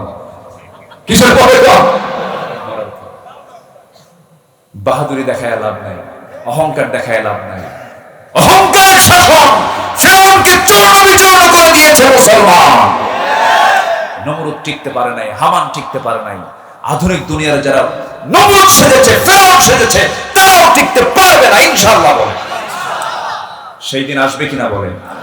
আসবে কিনা বলেন? কারো জমি দখল করা যাবে? আমার দেশে জমি দখল করা নেতা আছে না নাই? 10 বছর আমার এক বন্ধু লন্ডন থাকে, 10 বছর পরে দেশে আসছে, এসে দেখে ওর জায়গা নেই। ওই জায়গা আছে, বিল্ডিং উঠছে, 3 তলা বিল্ডিং বানাইছে, জায়গা জানা যে তার জায়গায় 3 তলা বিল্ডিং উঠছে। বলতেছে ভাই, ওই লোকের কাছে গেছে, ভাই আপনি আমার জায়গায় বিল্ডিং বানালেন, এটা কি আপনার অধিকার? এটা কোনো হলো? এখন যে বিল্ডিং বানাইছে সে বলতেছে ভাই আমি কি একটা বড় বলছি জমি আপনার না? জমি আপনার হতে পারে, বিল্ডিং তো আপনার। দেখেন কত বড় সাবাবাজ, দেখেন ভণ্ড দেখছেন, বিল্ডিং তো আমি বানাইছি, জায়গা আপনার হতে পারে। তো ভাই যেহেতু বিল্ডিং বানাইছি আপনি এটা আমার একটি মিনিট ফ্রি দলিল করে দেন, নচেত খবর আছে কিন্তু। আছে না? আসতে বলবেন না, আছে না? নাই? স্পেনের রাজা হাকাম, কোন দেশের রাজা? স্পেন। এক সময় স্পেনের রাজা ছিল হাকাম। তার একটা জায়গা পছন্দ হলো, সে জায়গায় একটা বৃদ্ধার বাড়ি আছে। বললো যে এই জায়গাটা আমি প্যালেস বানাবো, আমার দরবার বানাবো, আমার প্যালেস দরকার, এখানে রাজার প্যালেস হবে। বৃদ্ধা বলল আমার জায়গা আমি বানাতে দেব না, আমার জায়গা আমি বানাতে দেব না। সে করছে কি, চট করে একটা মামলা দিয়ে আসছে কাজীর দরবারে, কাজীর দরবারে মামলা দিয়ে আসছে। এদিকে রাজা পুরা তার প্যালেস বানায় শেষ করছে, রাজপ্রাসাদ বানায় ফেলছে। উদ্বোধনের দিন কাজীকে ডাক দিছে, কাজী তো একজন বিচারপতি না, বিচারপতিকে ডাক দিছে। বিচারপতি আসছে, বিচারপতি এসে রাজাকে বলতেছে রাজা মশাই আমি তো বিচারপতি, আপনার এই জায়গার কিছু মাটি আমার খুব প্রয়োজন, একটু বস্তায় তুলে দেন। বস্তায় তুলছে, বস্তায় তোলার পর বিচারপতি বলতেছে রাজা মশাই আমি আপনাকে একটু অনুরোধ করব, এই বস্তাটা আপনি নিজের হাতে তুলে আপনি আমার পিঠে দিবেন। রাজা তুলতে পারে না, রাজা তুলতে পারে না। এবার কাজী বলতেছে রাজা হাকাম আমি দেশের কাজী, আমি এই দেশের বিচারপতি, আপনি দেশের রাজা, এই জায়গায় একজন বৃদ্ধার ঘর ছিল, ছোট্ট একটা ঘর ছিল, আপনি তাকে উঠাইয়া দিয়েছেন। সে আমার কাছে মামলা দিতে গেছে, আমি মামলা নিয়েছি। আপনি মনক্ষুণ্ণ হবেন না। সামান্য কিছু ওজনের মাটি আপনি আজকে নিজের হাতে তুলে আপনি আমার পিঠে তুলে দিতে পারছেন না। আপনি কি সে হাদিসের কথা ভুলে গেছেন? যে ব্যক্তি 1 বিঘত পরিমাণ কারো সম্পদ জবরদখল করবে, আল্লাহ তাআলা তার পিঠের উপরে কিয়ামতের দিন, ওই হার জিতের দিন 7 তবক আসমান জমিন তার কাঁধে চাপায়া দিবেন। রাজার চোখ বেয়ে বেয়ে টপ টপ করে পানি পড়ছে। রাজা বলতেছে, শোনো বিচারপতি, আর দেরি করলাম না, শোনো, এই মুহূর্তে আমার রাজ দরবারটা আমি ছেড়ে দিলাম। আমার এই দরবারের সমস্ত কিছু, সমস্ত সুযোগ সুবিধার জন্য সমস্ত কিছু এই বৃদ্ধার হাতে আমি চাবিটা অর্পণ করে আমি বিদায় নিলাম। যেরকম সুবহানাল্লাহ, যেরকম সুবহানাল্লাহ। বান্দার হক নষ্ট করবেন, আল্লাহ মাফ করতে পারবেন না। শিরিক করেছেন, তওবা করলে মাফ হবে। নামাজ বাদ দিয়েছেন, তওবা করবেন, হয়তো মাফ হতে পারে। হয়তো কোনো অপরাধ করেছেন, আল্লাহর কাছে মাফ চাবেন, মাফ হয়ে যাবে। কিন্তু আপনি কোনো ঋণ করেছেন, ঋণ করে দুনিয়া থেকে বিদায় নিয়েছেন, ঋণের টাকা আল্লাহ তো মাফ করবেন না, কারণ ঋণ করেছেন ব্যক্তির কাছ থেকে, ব্যক্তির কাছ থেকে মাফ চাইতে হবে। এই জন্য আপনাকে সোজা জাহান্নাম যেতে হবে। আমার নবীজির বহু হাদিস বর্ণনা আসছে, 30 শ্রেণীকে আল্লাহ রাব্বুল আলামিন জাহান্নাম দিবেন। 30 অপরাধ যারা করবে, শুনবেন, আস্তে করে শুনবেন, 30টা কাজ যারা করবে এই দুনিয়াতে তারা জাহান্নামে যাবে। শুনবেন, আগ্রহ আছে? একটা বাজে, বাজুক, আলোচনা চলুক, হুজুর মরুক, বলি আলহামদুলিল্লাহ। এত সুন্দর মানুষ হয়। এখন যে শ্রোতাগুলো আছে, এই শ্রোতার বৈশিষ্ট্য হলো এনারা ফজর পর্যন্ত থাকতে রাজি আছে। আলহামদুলিল্লাহ বলেন। আবার ভয় পাবেন না, আমি ফজর পর্যন্ত আলোচনা করব, আমি আস্তে আস্তে শেষের দিকে যাব। আজকে সূরার নাম কি বলেন? তাগাবুন। আর বাংলা কি? হার জিত। আমরা হারতে চাই না জিততে চাই? নামাজ 5 ওয়াক্ত পড়বেন, কার একটু হাত তুলে দেখান। 5 ওয়াক্ত নামাজ। জোরে বলি, ইয়া আল্লাহ, আমাদেরকে 5 ওয়াক্ত সালাত আদায় করার তৌফিক তুমি আল্লাহ দিয়া দাও। জোরে বলি আমিন। নামাজ তো পড়বে, কিন্তু কমিটির সভাপতি তো সুদ খায়, সেক্রেটারি কি মদ খায়, আর ক্যাশিয়ার জেনা করে। আমি যা নামাজ পড়ি। খতিব খুতবা দেবে কেমনে? খতিব তারেক দেখায় না। সুদের ওয়াজ করলে তো সমস্যা সভাপতি, মদের ওয়াজ করলে সমস্যা হলো সেক্রেটারি, আর জেনা ওয়াজ করলে সমস্যা হলো ক্যাশিয়ারের। ওয়াজ করা কঠিন। হঠাৎ করে খতিব একদিন খুতবা দিতে নিয়ে একটা আয়াত বলে ফেলছে, মানে মুখের ফাঁক দিয়ে বের হয়ে গেছে, লা তাকুলুর রিবা দাআফা মুদাআফা, চক্রাকারে সুদের কারবার করো না। এই সুদের কথা যখন কইছে, হঠাৎ করে এই সমাধির চোখের দিকে আবার ইমাম সাহেবের চোখের নজরটা পড়ে গেছে। নামাজ শেষে সভাপতির বেজায় মন খারাপ। সভাপতি দাঁড়ায় বলে, হুজুর, আপনি ওয়াজ করতেই পারেন সুদের ব্যাপারে, কিন্তু আপনি আমার দিকে তাকায় ওয়াজ করলেন কেন? বলে কি কথা কি বুঝতেছেন? অর্থাৎ আপনার এই মসজিদে আপনার এই পথ থাকবে না, আপনাকে মসজিদ ছাড়তে হবে। এই কথা আমরা মানি না। সামনে জেগে ওঠার দরকার আছে না নাই? বরঞ্চ ইমাম কেন, খতিব কেন, ওই সমস্ত সুদখোর সভাপতি সেক্রেটারিকে ওই পদ থেকে ঘাট ধাক্কা দিয়ে বের করে দেওয়া দরকার। ঠিক না? এটা উচিত, এটা দায়িত্ব আমাদের, এটা আমাদের দায়িত্ব। আজ এদের অভয়ারণ্যে, এদের অত্যাচার অতিষ্ঠ সমাজ।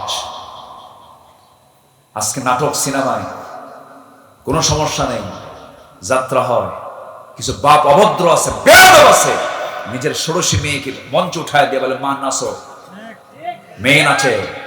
এরকম কুলাঙ্গার কিছু আছে না নাই? আসতে বলবেন না, আছে না নাই? তোমার মেয়ের ষোড়শী উলঙ্গ দেহ পুরুষরা দেখছে, তাদের চোখের গুনাহ হচ্ছে, জেনা হচ্ছে, তুমি বাপ এগুলো সহ্য করো কেমনে? এগুলো মেনে নাও কেমনে? মেয়ে নাচে, বাবা হাতের তালি মারে, আবার মঞ্চে উঠে বলে, ভাইরা আমার মেয়ের জন্য আপনারা দোয়া করবেন। দেখছেন কি করবেন? দোয়া করবেন।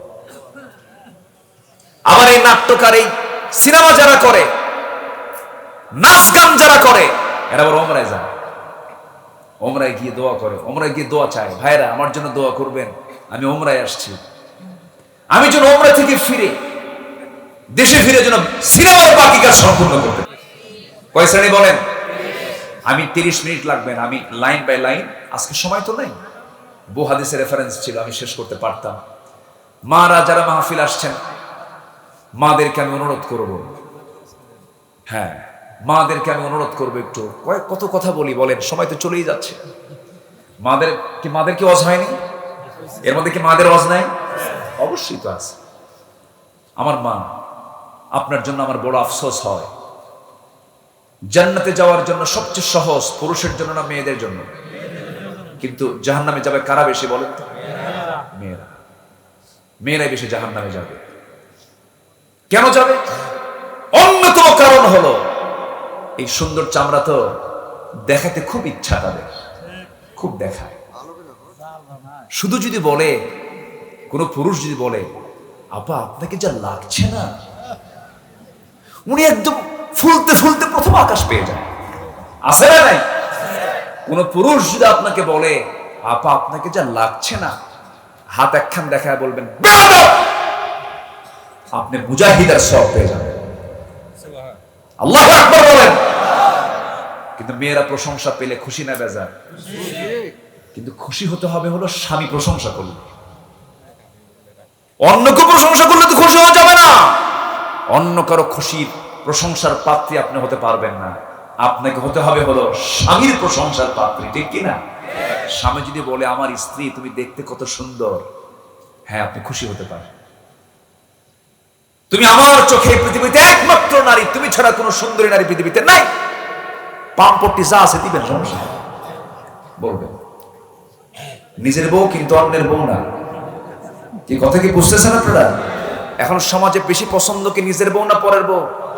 দেখেন কি জোরে জোরে কর।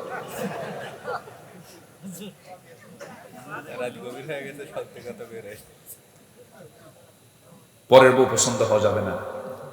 পরের বউ পছন্দ হলে সোয়াব না গুনাহ, রহমত না জেনা? জেনা হয়ে যাবে। অন্যের বউয়ের দিকে তাকায় লাভটা কি?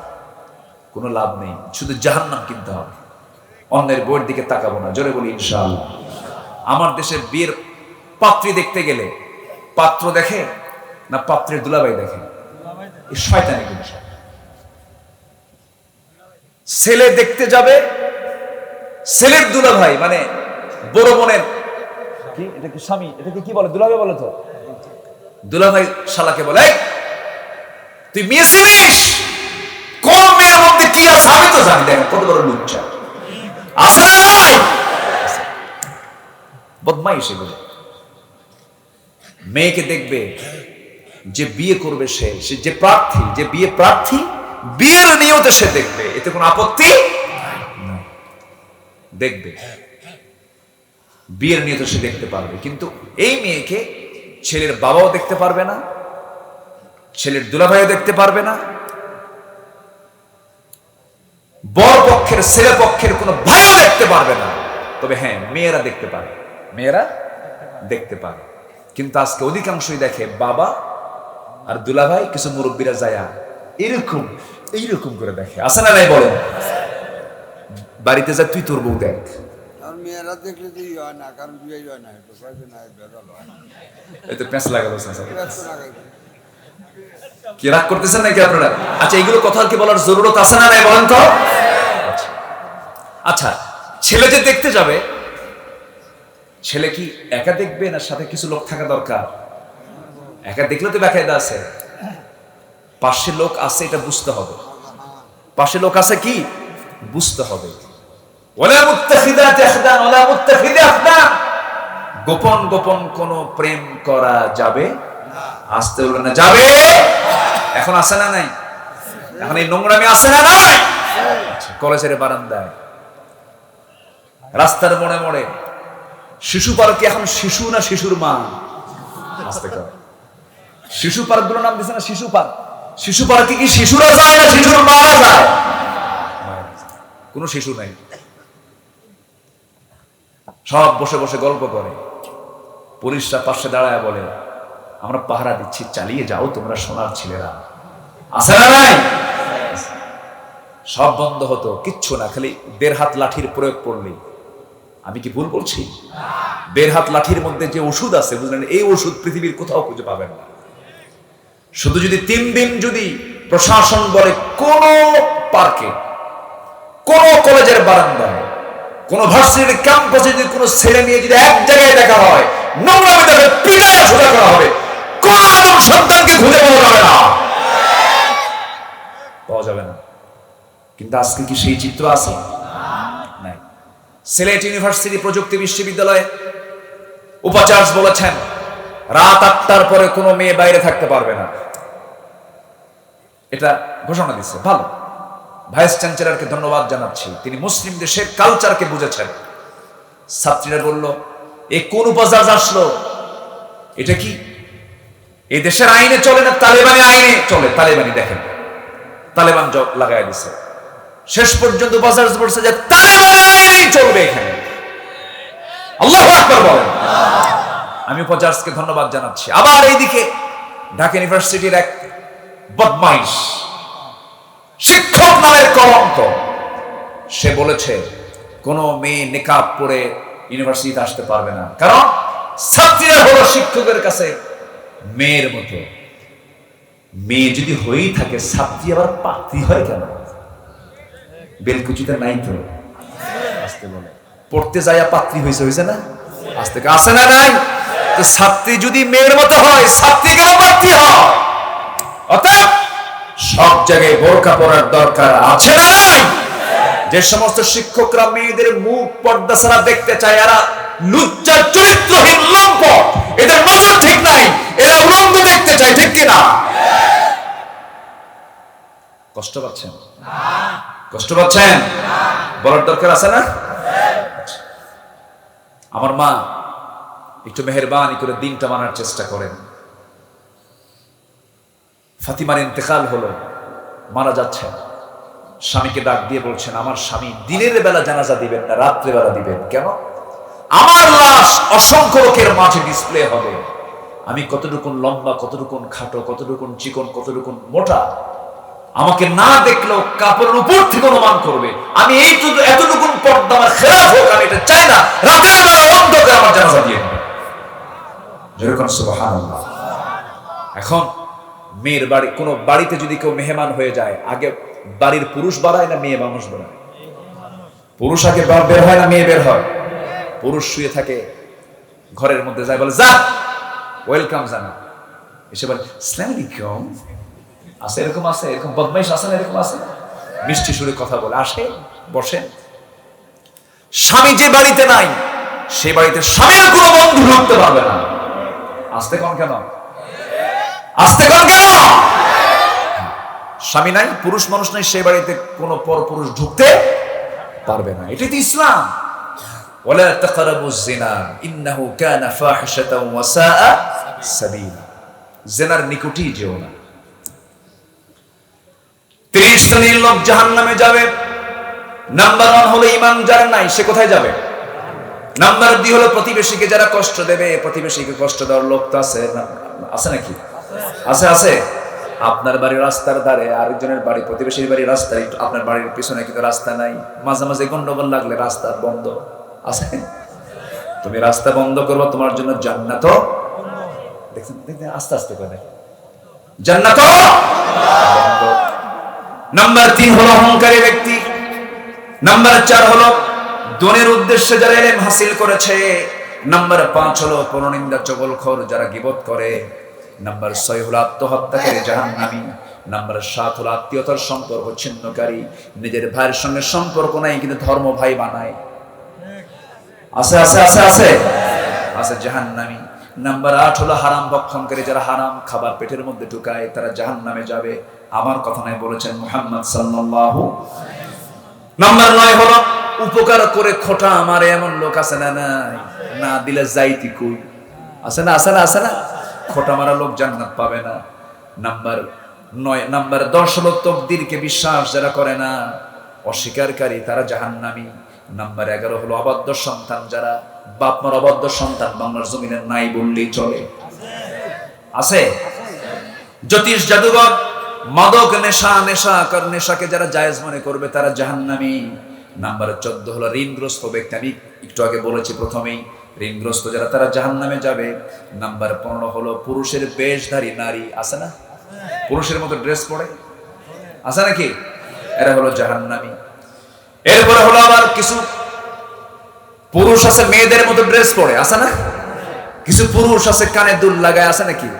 কানে দুল, হাতে বালা, কোমরে হলো বেল্টের তালা, আছে না? এমন প্যান্ট পরে টান মারলি খুলে পড়ে, আছে না? আছে না? এরকম আছে না?